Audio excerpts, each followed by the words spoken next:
Hitler जो थे वो चंगेज़ खान के बहुत बड़े फ़ैन थे। ठीक है, कहते हैं कि दुनिया में जो सबसे बड़ा एम्पायर था वो चंगेज़ खान का था। उन्होंने अर्थ को 22% कॉन्कर कर लिया था।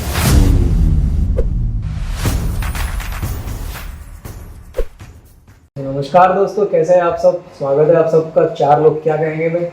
और आज का टॉपिक भी हमारा कुछ हिस्ट्री से रिलेटेड है। आज हम बात करने वाले हैं हिटलर के बारे में, जिनको लोग अनबीटेबल समझते हैं, बट वो भी एक बार वर्ल्ड वॉर में 2 में आके बीट हुए थे। तो हम जानना चाहेंगे रजत भैया से कि किस तरह से ये सिलसिला शुरू हुआ।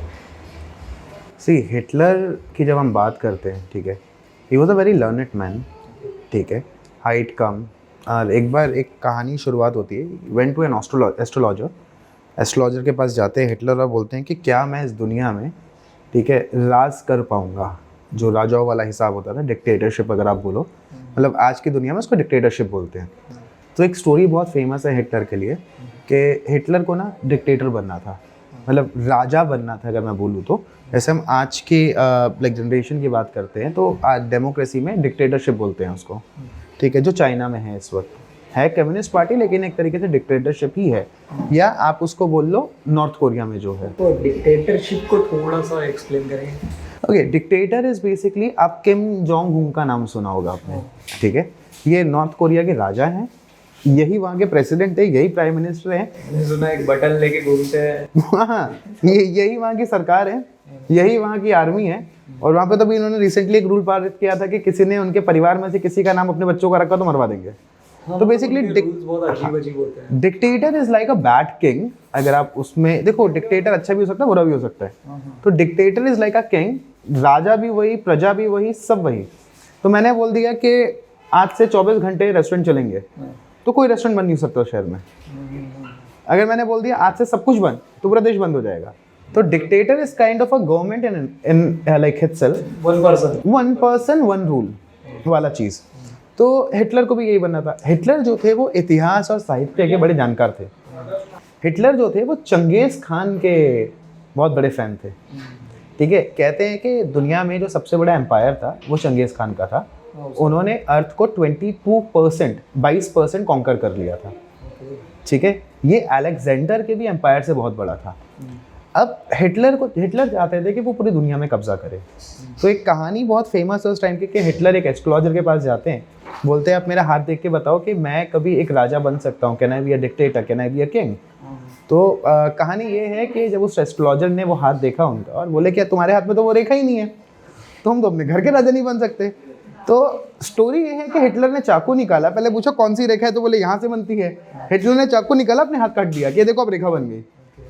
तो Hitler started in a communist party, एक छोटे से रोल से शुरू करते करते, इलेक्शंस करते करते, देन सडनली ही बिकम अ डिक्टेटर। तो जब वो डिक्टेटर बने तो उनको करना था दुनिया पे कब्जा। एंड फिर उन्होंने क्या किया, एक टीम बनाई। ठीक है, तो कुछ जो थी आपकी कंट्रीज थी वो जर्मनी की तरफ आ गई, and they started attacking other countries, जहाँ से वर्ल्ड वॉर की शुरू हुई थी। ठीक है, एलाइट ग्रुप और एलाइट ग्रुप क्या था उसकी हम चर्चा करेंगे तो वीडियो बहुत लंबा हो जाएगा। मैं बहुत शॉर्ट में बता रहा हूँ क्योंकि हमारा वीडियो का टॉपिक है हिटलर का डाउनफॉल। तो वर्ल्ड वॉर 2 शुरू कैसे हुआ हम उसमें एक चीज़ कवर कर लेंगे। तो अच्छा, वर्ल्ड वॉर शुरू हो गया। हिटलर जो था उसको ये पता था कि वर्ल्ड वॉर अगर जीतना है, ठीक है, देखो पहला चीज़ तो वर्ल्ड वॉर क्या होता है। वर्ल्ड वॉर ये होता है कि जैसे अब 2 देशों के बीच में जो युद्ध हो रहा है, जैसे अभी जब रशिया और यूक्रेन वाला जो युद्ध था, ठीक है, it is between Russia and Ukraine, इसलिए वो 2 देशों के बीच में है। लेकिन अगर उसको वर्ल्ड वॉर नहीं बोलेंगे, लेकिन रशिया के समर्थन देश वो आपस में लड़ने लग जाएं या रशिया की तरफ से लड़ने लग जाएं, तो यूक्रेन के जो समर्थन वाले देश हैं, ठीक है, जो आपका यूरोपियन यूनियन है, वो सब अगर आ जाए, अमेरिका आ जाए, वो लड़ने लग जाए, तो it will become a world war. मतलब जहाँ पे वर्ल्ड की कई सारी कंपनी मिल के, सारी कंट्रीज, पावरफुल नहीं, वर्ल्ड की मेजर कंट्रीज। तो अब जैसे इंडिया भी वर्ल्ड वॉर 2 का पार्ट था क्योंकि we were under the British era, तो हम लोग भी एक तरीके से जर्मनी के अगेंस्ट लड़े थे। उस टाइम पे जब इंडियन सोल्जर्स को कैप्चर किया था, तब नेताजी सुभाष चंद्र बोस ने हिटलर से जाके बोला था कि I want to raise an army against the Britishers. वहाँ पे एक कहावत है ना अंग्रेजी में, the enemy is my friend. तो हिटलर ने बोला कि how will you raise an army, ठीक है, तो वो बोलता मतलब नेताजी ने बोला था कि I raise an army while being in Germany from the prisoners of war which you have captured from India. तो जो इंडियन सोल्जर्स थे फिर इंडियन सोल्जर्स के साथ मिलके आज़ाद हिंद सेना बनी थी। ठीक है, यहाँ तक कहानी थी ये, मतलब जब बात है ये, तब तक 1945-46 के आसपास का ये एरा रहा होगा। उस टाइम तक जर्मनी बहुत स्ट्रांग था। Hitler was a learned man. Hitler को ये पता था कि अगर उनको वॉर जीतनी है तो उनको साइंस और टेक्नोलॉजी चाहिए, और फिर रेस लगी एटम बम की, the first atom bomb.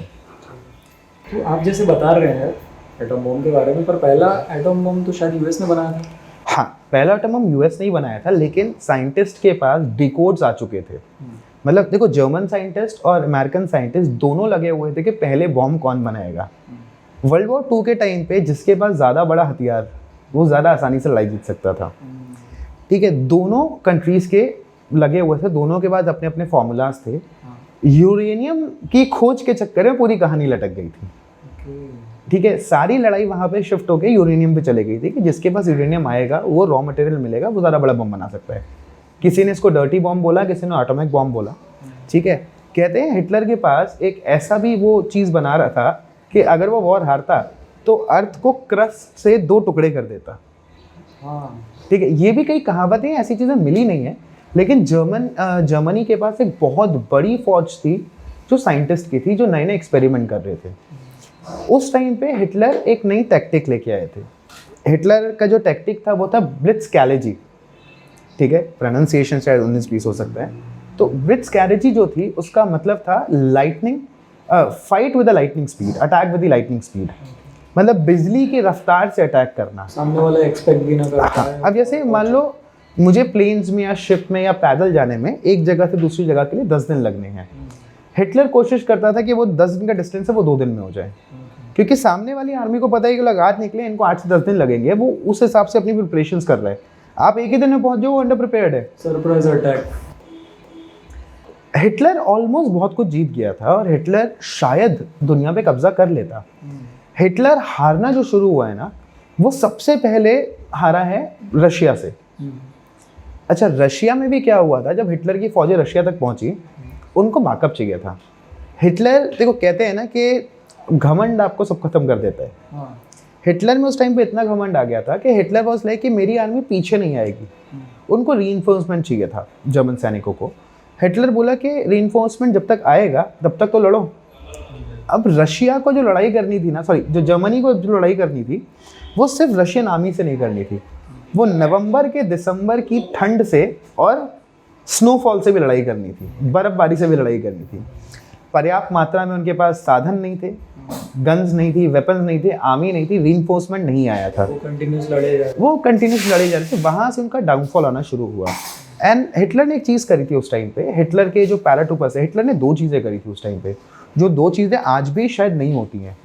Hitler's के जो पैराट्रूपर्स थे, जो आर्मी थी, प्लेन जब जाता था उनको ड्रॉप करता था, जो आज भी होता है, लेकिन ड्रॉप करने के बाद उनकी पीठ पे मोटरसाइकिल टंगी होती थी। पूरी मोटरसाइकिल नहीं, मोटरसाइकिल एक टायर के साइज में। आपने टायर खोला, उसको असेंबल किया, motorcycle ready. Folded motorcycle. Yes. तो जब मेरे को यहाँ से 20 किलोमीटर जाना है पैदल, अब मैं मोटरसाइकिल में जा रहा हूँ। हिटलर की आर्मी ने, हिटलर के साइंटिस्ट ने ऐसी बहुत सारी चीज़ें बनाई थी। एक और तरीका था उनका, हुक कैरी करते थे। अगर एक सिपाही फंसा हुआ है एक वॉर यार्ड में, उसको बाहर निकालना है, प्लेन लैंड नहीं होगा, प्लेन ऊपर से जाएगा, सिपाही को हुक करेगा ज़मीन से, एक हुक नीचे आएगी, वो प्लेन उड़ता रहेगा, यहाँ पे हुक किया, हुक करते करते लेके चला गया। ठीक है, ये सारी चीज़ें हिटलर ने वहाँ पे उस टाइम पे डेवलप करी थी। अब पहला तो जब रशिया का झटका लगा तो हिटलर की आर्मी कमज़ोर हुई, लेकिन तब तक हुआ ये कि तब तक इनके पास बन चुका था, अमेरिका के पास, एटम बॉम्ब। उससे पहले आपका जापान ने अटैक किया पर्ल हार्बर पे। पर्ल हार्बर पे अटैक करती यूएस आर्मी की हालत खराब थी। Now US army wanted to reply in aggressive way, और वो एग्रेसिव वे था हिरोशिमा और नागासाकी। हिरोशिमा और नागासाकी बॉम्ब डाला, जो आज भी एग्जैक्टली, जिसका असर आज भी है। अब इस अटैक के बाद क्या हुआ कि जो जर्मनी के जो फ्रेंडली नेशंस थे वो धीरे धीरे वॉर से बाहर होते गए। कहते हैं, कहावत है कि किसी भी ताकतवर आदमी को अगर आपको ख़त्म करना है तो उस आदमी को ख़त्म मत करो, उसकी छोटे छोटे सपोर्ट सिस्टम को ख़त्म करो, उसकी ताकतों को ख़त्म करो। आप अगर एक आदमी को सीधा ख़त्म करने जाओगे वो नहीं होगा। तो यूएस ने भी वही चीज़ करी, जर्मनी के एक एक सपोर्ट को ख़त्म करना शुरू हो गया, साथ में रशिया की हार। तो ये कुछ रीजंस थे जिसके कारण हिटलर हारा। अदरवाइज हिटलर अगर थोड़ा सा संयम से काम लेता तो शायद वो कभी हारता नहीं, हमेशा अनबीटेबल रह जाता। हाँ, हमेशा अनबीटेबल रह जाता। तो गाइज ये थी कुछ समरी शॉर्ट स्टोरी हिटलर के बारे में कि कहाँ से उसका डाउनफॉल शुरू हुआ और किस तरह से उसी का घमंड और उसी का अग्रेसिवनेस हम बोल सकते हैं जीतने के लिए दुनिया को उसको हार की तरफ लेके गया। तो ऐसे ही वीडियोस देखने के लिए प्लीज़ हमारे चैनल को सब्सक्राइब कर लीजिए, इस वीडियो को लाइक कीजिए। हम मिलते हैं किसी और वीडियो के साथ। Till then take care.